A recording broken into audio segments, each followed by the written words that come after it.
Welcome to the Global Pulse, a short video series where our experts break down a trending topic in international business and why it matters to you.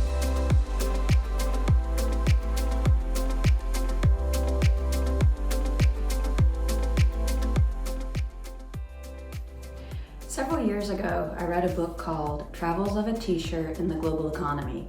An economist examines the markets, power, and politics of world trade by Pietro Rivoli.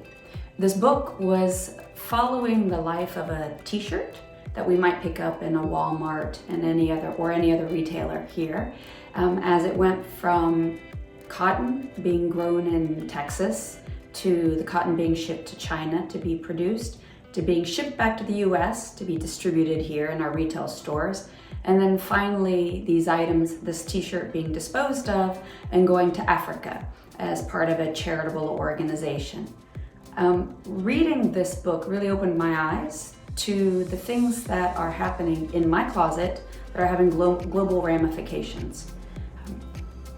Think about it. This is a product that's being produced having an extremely long global supply chain, touching many developed countries. You think of China, India, Bangladesh, Turkey, right? All of which rely on textiles and the fashion industry for a large engine of their economic growth. Why did this come about? As these different companies were looking for lower costs, really searching the globe and finding cost centers became most effective. Now fast forward to the industry today. What do you have? You had COVID that hit us, fundamentally changing consumer purchasing behavior, right? You also had COVID bringing a flashlight to the frailty of our supply chains as they go through this global route.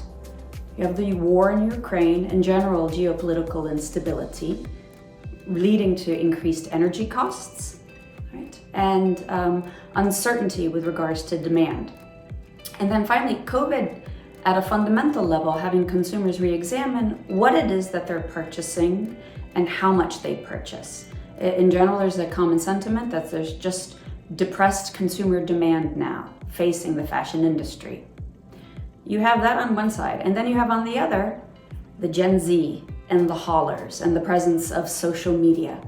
If you go look at any Gen Z as they're flipping through their TikTok pages or so forth, you see these videos of individuals who go and bring back bags of goods that they managed to purchase for $10 or $20.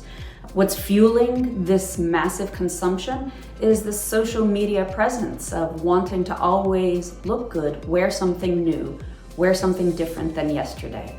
Right? So you have global supply chains that generally took a very long time to produce goods, but did so at a relatively lower cost, right? Facing this high intensity demand, wanting change, but not wanting to pay more due to the environment that we've emerged out of COVID.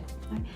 The other fundamental thing that's changed within consumer demand is an increased eye and scrutiny on the impact of what we consume on our environment and just general social concerns.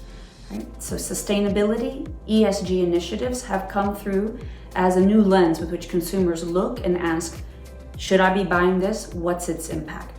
If you think back historically, textiles has not done so well along these dimensions, along the dimensions of workers' rights, workers' conditions, or even the environmental damage that occurs in the production of jeans or other virgin materials having to do cargo, ocean cargo or freight cargo to get it to its destinations, sold, and then perhaps shipped back across to Africa, being sold with charitable donations.